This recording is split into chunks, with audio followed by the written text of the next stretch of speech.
देखिए, इस महंगाई में जब गैस सिलेंडर के दाम बढ़ रहे हैं, राशन के दाम बढ़ रहे हैं, बिजली विभाग में बिजली के बिल के दाम बढ़ रहे हैं, ऐसे में ये आशा बहुएं कार्यरत हैं, लेकिन इनके ऊपर कोई सैलरी नहीं है।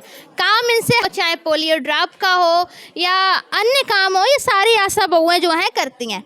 अब अपनी मांगों के लेकर कन्नौज में धरना प्रदर्शन पर बैठी हैं और कई दिनों से ये धरना कर रही हैं, लेकिन इनकी मांगों की जो सुनवाई है वो शायद नहीं हो रही है। 2022 में भी इन्होंने पूरे उत्तर प्रदेश में धरना चला था और 2024 के दिसंबर में फिर से हफ्ते भर हो गया है, लेकिन लगातार धरना प्रदर्शन कर रही हैं।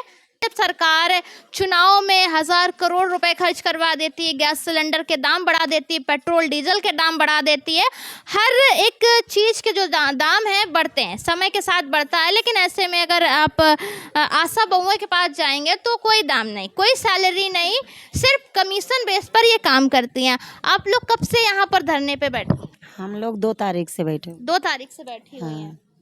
2022 में आप लोगों ने धरना प्रदर्शन किया, 2024 में कर रही हैं। क्या लग रहा है, आप लोगों की मांगे मानी जाएंगी?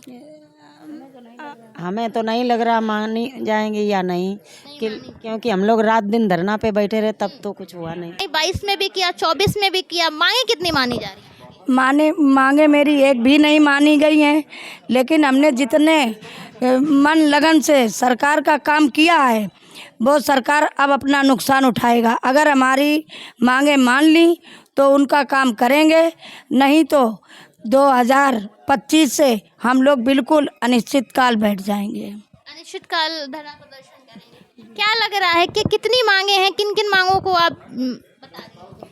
हमारी मांगे हैं, हमको राज्य कर्मचारी का दर्जा दिया जाए, 18,000 का मानदेय दिया जाए, 50 लाख का जीवन बीमा दिया जाए, और जो अधिकारी लोगों का रिटायर की पेंशन मिलती वो पेंशन हमको दी जाए, और जिन बहनें हमारी CSC PSC जिला पर डिलीवरी लेके जाती उनके लिए रूम नहीं, जहाँ खड़ी होती जो भगाई जाती हैं उनके लिए एक रूम दिया जाए, जो बहनें हमारी अपने रूम में बैठ सकें। 5 सूत्रीय मांगों को लेकर आप लोग प्रदर्शन कर रहे हैं जी।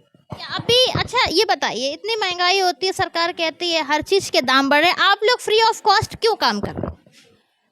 अब करते क्या है, जब हम लोग लग गए, अब सरकार हम लोगों को लालच में डाले है कि अब बढ़ेगा, अब इतना बढ़ेगा, इतना बढ़ेगा, लेकिन हम लोगों को 16 सालें हो चुकी हैं, सरकार लालच में डाले हम लोग अब इतना काम करना नहीं चाहते। महीने की कितनी तनख्वाह है? महीने में कोई तनख्वाह ही नहीं, जो कमीशन में मिल जाए, सिर्फ कमीशन बेस? सिर्फ वो भी पूरा नहीं पड़ता है, टुकड़ों में क्यों देती है? हमको एक रास एक जगह चाहिए। क्या क्या काम करना पड़ता है?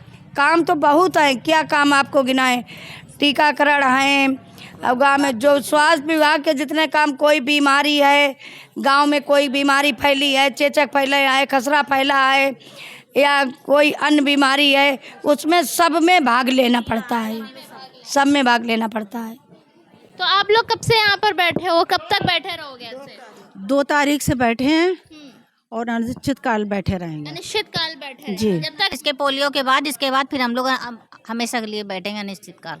अनिश्चितकाल जी जी, क्योंकि सुनवाई नहीं हो रही है तो फिर क्या करें, मजबूरी। अगर सुनवाई होती तो नहीं बैठेंगे, नहीं तो बैठ जाएंगे हम लोग।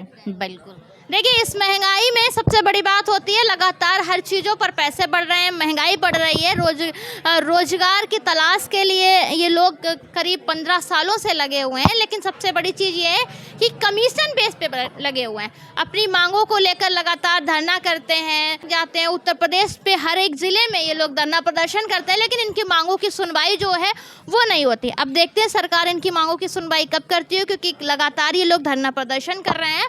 और फ्री ऑफ कॉस्ट कह लिया जाए कि जो फ्री ऑफ कॉस्ट होती है वो ये सेवाएं देते हैं, कमीशन बेस पे इनका काम है, ना कोई सैलरी है, ना कोई जो सुविधाएं हैं, ना कोई उन सुविधाएं मिलती हैं। फिलहाल ये आशा बहुएं हैं जो लगातार धरना प्रदर्शन कर रही हैं। आपको हम ग्राउंड जीरो से दिखा रहे हैं और लगातार हमारे चैनल के साथ बने रहिए। चैनल पर नए तो सब्सक्राइब ज़रूर कीजिए।